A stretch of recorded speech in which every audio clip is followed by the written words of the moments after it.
प्रवेश आरंभ श्री कालिका महाविद्यालय में उपलब्ध courses BA, BSc, BSc CS, BCom, BCom CS, BCA, MSW। साथ ही कालिका इंस्टीट्यूट एवं ITI उपलब्ध courses fitter diploma, electrician diploma. पता tiger safari road, Nipaniya. Contact number 9425846477/9340548277। अध्ययन के लिए शानदार कैंपस, साथ ही हॉस्टल एवं मेस की सुविधा उपलब्ध। एडमिशन के लिए हमारे दिए गए कॉन्टैक्ट पर संपर्क करें।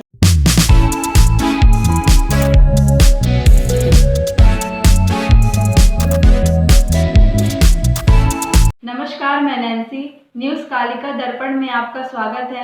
आइए देखते हैं आज की खबरें। अनजान बीमारी से ग्रसित यादव परिवार, अंतर्राष्ट्रीय वृद्ध दिवस पर खास। छात्रों ने किया सत्याग्रह। खबरें विस्तार से। अनजान बीमारी से ग्रसित यादव परिवार।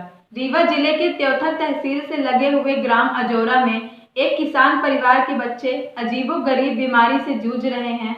आज जब मेडिकल साइंस युग बड़ी से बड़ी बीमारी की जानकारी व उनका इलाज संभव है, तो वहीं अजोरा गांव में रहने वाले किसान राम नरेश यादव का परिवार अजीबोगरीब बीमारी से बेहद परेशान है। कृषि कार्य कर परिवार का भरण पोषण करने वाले राम नरेश यादव के 5 पुत्र हैं, जिनमें 3 पुत्र अनीश, मनीष और मनोज किसी अनजान बीमारी से ग्रसित हैं। यह तीनों बचपन में पूरी तरह से स्वस्थ थे। जैसे ही इनकी उम्र बढ़ती गई, इनका शरीर सूखता चला गया। सभी बच्चों का परिवार द्वारा इलाज कराया गया, लेकिन न इस बीमारी का पता चला और न ही बच्चे ठीक हो पाए।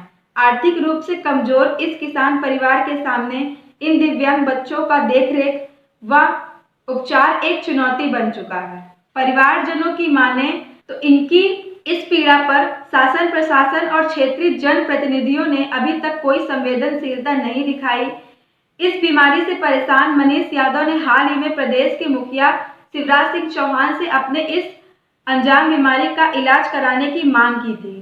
साथ ही इलाज संभव न होने पर इच्छा मृत्यु की मांग की थी। लेकिन अब राज्यसभा सांसद विवेक तनखा ने मानवता की मिसाल पेश की है। उन्होंने यादव परिवार के लोगों को पूरा विश्वास दिलाया है कि अब उनका इलाज दिल्ली के एम्स हॉस्पिटल में होगा। विवेक तनखा ने एम्स के डॉक्टर गुलेरिया से मिलकर आग्रह किया कि इनका इलाज जल्द से जल्द किया जाए। सांसद के आग्रह को स्वीकार करते हुए डॉक्टर गुलेरिया ने कहा कि वे इस अनजान बीमारी का इलाज अपनी देखरेख में करेंगे।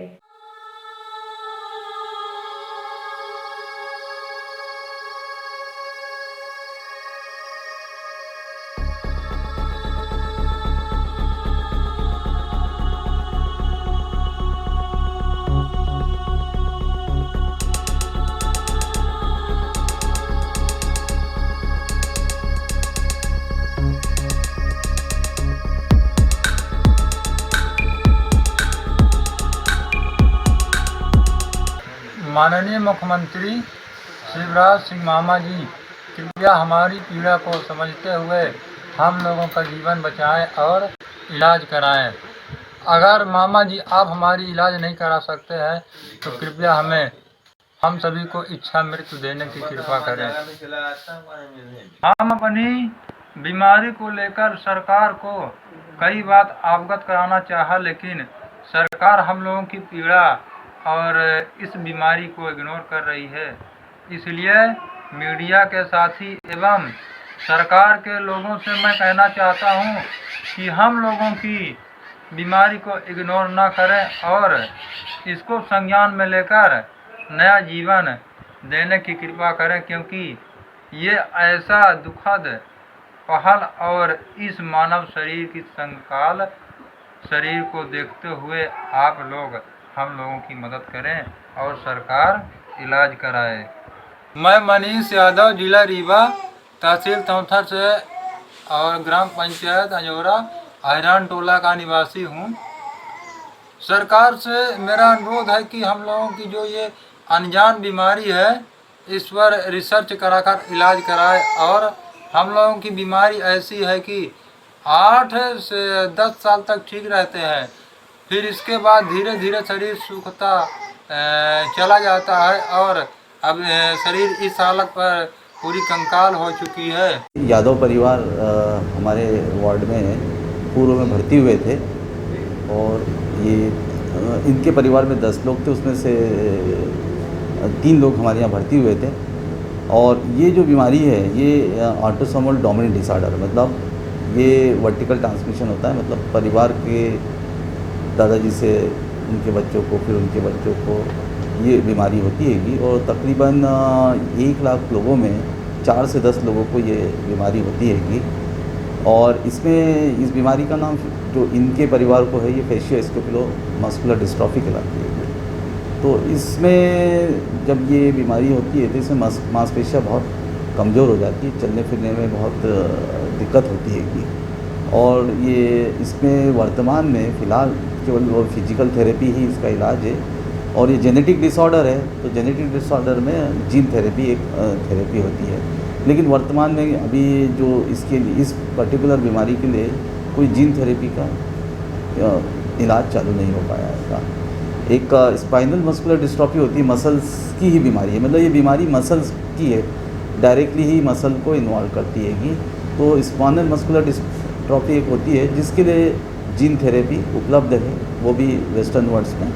और उसमें जो इन्फेंसी के दौरान, मतलब बच्चा जब छोटा रहता है 1-2 साल, तब तक अगर उसको दवाई हुई है जीन थेरेपी दे दी जाए तो अच्छा सुधार आता है। लेकिन ये जो पर्टिकुलर इनको हुई है इसमें वर्तमान में कोई जीन थेरेपी अवेलेबल नहीं है, केवल हम लोग जो है फिज़िकल रिहेबिलिटेशन मतलब फिजियोथेरेपी, और यही वर्तमान में इसका इलाज है। और ये जो हमारे तीनों जो यादव बंधु थे ये हमारे यहाँ भर्ती हुए थे, इन लोगों को हम लोगों ने यहाँ से व्हीलचेयर भी और सर्टिफिकेट वो भी प्रदान किया था उस दौरान में। और इसके बाद में ये एक बार एम्स में दिखा के आए हैं, ऐसा उस समय इनको हमने कहा था। तो ये बीमारी का भी वर्तमान में कोई डेफिनेट इलाज नहीं है, केवल हम लोग सपोर्टिव ट्रीटमेंट इनको दे सकते हैं। अंतर्राष्ट्रीय वृद्ध दिवस पर खास रीवा में सामाजिक सरोकारों से जुड़ी सामाजिक संस्था benefit helping social welfare society द्वारा अंतर्राष्ट्रीय वृद्ध जन दिवस के अवसर पर शहर की वृद्ध असहाय निर्धन महिलाओं को ऐतिहासिक लक्ष्मण बाग में बने तीर्थ स्थल चारों धाम के देवी देवताओं के दर्शन कराकर पुण्य कार्य कर अनूठी मिसाल पेश की। सोसाइटी द्वारा पहले वृद्ध जनों को भगवान के दर्शन कराए गए, फिर उन्हें भोजन कराया गया। लगातार 2 सालों से यह पहल शुरू है। यह उन वृद्धों के लिए एक अच्छी पहल है जिन्हें सुध लेने वाला कोई नहीं है। गौरतलब है कि रीवा के लगभग 150 वर्ष पूर्व रीवा रियासत के तत्कालीन महाराजा विश्वनाथ सिंह जूदेव ने विंध्य क्षेत्र के गरीब धर्मवीरू जनता को ध्यान में रखकर देश भर में स्थापित प्रसिद्ध चारों धाम बद्रीनाथ, द्वारिकाधीश, जगन्नाथ, रामेश्वर धाम सहित देश के दुर्गम स्थलों के देवी देवताओं को लक्ष्मण बाग में बने मंदिर में स्थापित किया था, ताकि यहाँ की जनता चारों धाम के दर्शन आसानी से कर सके। इसी को ध्यान में रखते हुए सामाजिक संस्था द्वारा पिछले 2 सालों से एक अनोखी पहल शुरू की गई है। वृद्धा दिवस के अवसर पर 60 वर्ष से 90 वर्ष की बुजुर्ग महिलाओं को एकत्रित कर लक्ष्मण बाग दर्शन कराए गए। इतना ही नहीं, बुजुर्गों को पूजन सामग्री और भोजन की व्यवस्था भी उपलब्ध कराई गई।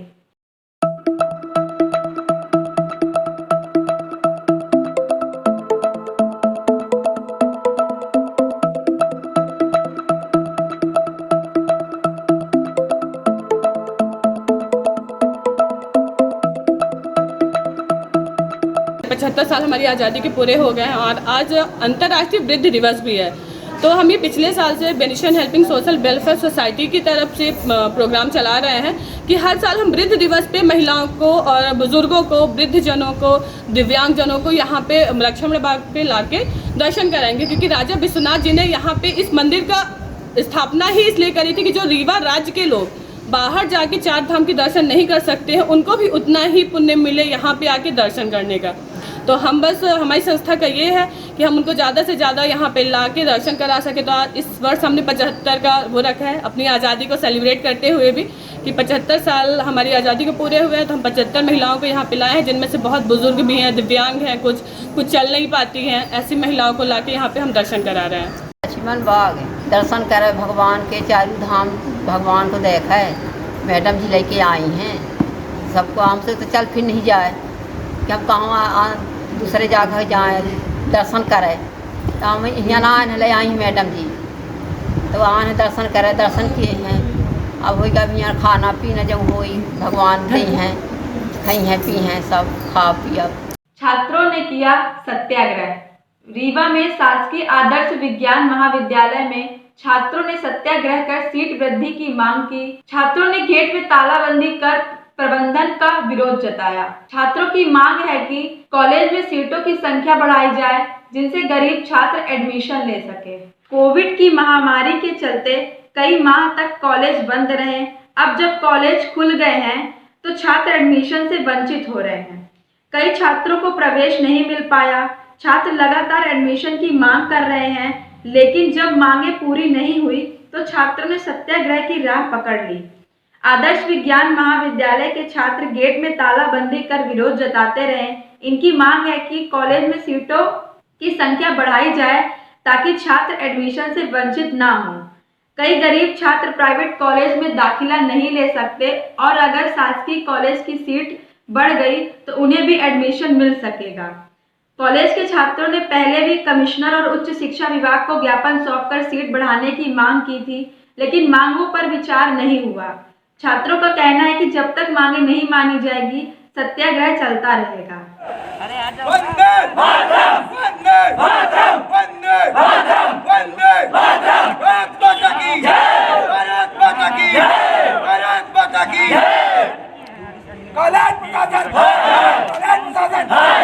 यहाँ पे आज हम लोग सत्याग्रह के माध्यम से अपनी मांगों को पूरी करने के लिए बैठे हैं। हमारी मांग ये है कि महाविद्यालय में सीटों की बहुत ही ज़्यादा कमी है, जिससे छात्र एडमिशन नहीं ले पा रहे हैं।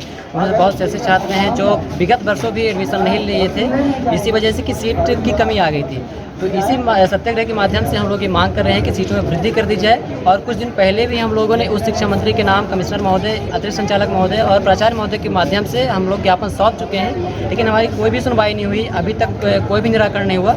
इसलिए हम लोगों ने यह निर्णय लिया कि तालाबंदी कर जब तक हमारी मांग पूरी नहीं की जाती, सुनवाई नहीं की जाती, हम लोग धरने पर बैठे रहेंगे। कितने घंटे हो गए यहाँ पर? हाँ, करीब ये 3.5 घंटे हो गए यहाँ पे बैठे, लेकिन अभी तक ना कॉलेज का कोई प्रतिनिधि आके हम लोगों को कोई आश्वासन दिया, ना ही कोई जिला प्रशासन का कोई प्रतिनिधि आया। हम लोग यहाँ ऐसे ही बैठे हैं, अभी तक कोई निराकरण नहीं हुआ। क्या नाम है? आदर्श मिश्रा। आज हम सभी आदर्श विज्ञान महाविद्यालय के छात्र सीट वृद्धि को लेकर आज धरने पर बैठे हैं। जैसा कि हम सभी छात्रों ने पिछली बार भी और अभी विगत कुछ दिनों में भी अतिरिक्त संचालक महोदय को सीट वृद्धि के लिए ज्ञापन सौंपा था और साथ ही कमिश्नर महोदय की भी ज्ञापन सौंपा था, लेकिन करीब 1 हफ्ते और 4-5 दिन का हमने समय दिया और देखा कि किसी प्रकार की भी सीट वृद्धि नहीं की गई। इस बार कोरोना काल में आपके हायर सेकेंडरी स्कूल के भी रिजल्ट 100% आए और BA BSc BCom के भी रिजल्ट 100% आ गए, जिसके कारण सीट का संकट हमारे मध्य प्रदेश में उमड़ गया है। जिसको दूर करने के लिए हमारे हायर एजुकेशन द्वारा 25% तो सीट बढ़ाई गई, किंतु जब CLC दूसरा राउंड चालू किया गया तो सीट की कमी आ गई है। हम छात्र सब यही चाहते हैं कि जो गरीब छात्र हैं, प्राइवेट कॉलेजों में नहीं पढ़ पा रहे हैं, उनको एडमिशन देने के लिए सीट वृद्धि की जाए। और हम लोगों ने सत्याग्रह के माध्यम से आज यहाँ पे बैठ के शांतिपूर्वक ढंग से अपना प्रदर्शन चालू रखा है। जब तक कोई सक्षम अधिकारी नहीं आ जाते हैं तब तक हम अपना प्रदर्शन आरंभ करें। हमें बैठे करीब 3 घंटे हो चुके हैं। किसी भी सक्षम अधिकारी द्वारा हम लोगों का कोई हाल नहीं जाना गया है और न किसी प्रकार की सूचनाएं दी गई। कॉलेज में तालाबंदी का कार्यक्रम चालू है। पहले कुछ छात्र अंदर जा चुके हैं, कर्मचारी अंदर जा चुके हैं जो अपने काम में लगे हैं, उसके बाद से बंद। क्या नाम है? देवव्रत त्रिपाठी। खबरों के लिए बने रहिए कालिका दर्पण न्यूज के साथ। नमस्कार।